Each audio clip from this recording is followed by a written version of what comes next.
उद्योगपति गोपाल खेमका की हत्या कर दी जाती है, उसके पहले उनके बेटे की हत्या कर दी जाती है। अपोजिशन ये लगातार सवाल उठा रहा है कि ये कौन सा जंगल राज है। नहीं, देखिए, ये चिंता तो है। इसके ऊपर मैं कोई इस सवाल को मैं छुपाने का या इस प्रश्न से भागने का प्रयास ना मैं करूंगा, ना हमारी सरकार को करना चाहिए।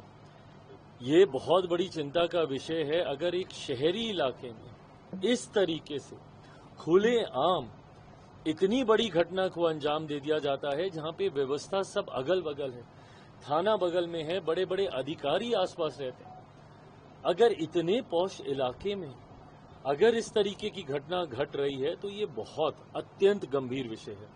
मैं सरकार के भी मैं संपर्क में हूं, स्थानीय प्रशासन के भी मैं संपर्क में हूं। शाम तक तमाम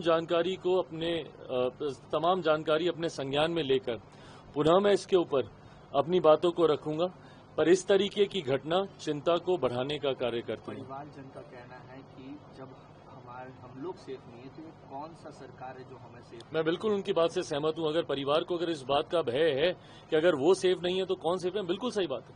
और वो भी एक ऐसा परिवार जिस परिवार के साथ ये घटना पहले घट चुकी है, उसके बावजूद उसी परिवार के साथ तो क्या स्थानीय प्रशासन के द्वारा उस परिवार को सुरक्षा दी गई? भाई, अगर एक बार घटना घटी दोबारा घट सकती है। ऐसे में ये प्रशासन की जिम्मेदारी बनती थी।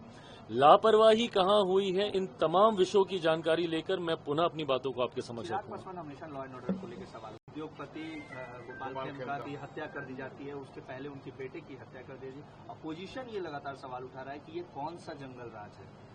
नहीं, देखिए, ये चिंता तो है। इसके ऊपर मैं कोई इस सवाल को मैं छुपाने का या इस प्रश्न से भागने का प्रयास ना मैं करूंगा, ना हमारी सरकार को करना चाहिए। ये बहुत बड़ी चिंता का विषय है। अगर एक शहरी इलाके में इस तरीके से खुले आम इतनी बड़ी घटना को अंजाम दे दिया जाता है, जहां पे व्यवस्था सब अगल बगल है, थाना बगल में है, बड़े बड़े अधिकारी आसपास रहते हैं, अगर इतने पौष इलाके में अगर इस तरीके की घटना घट रही है तो ये बहुत अत्यंत गंभीर विषय है। मैं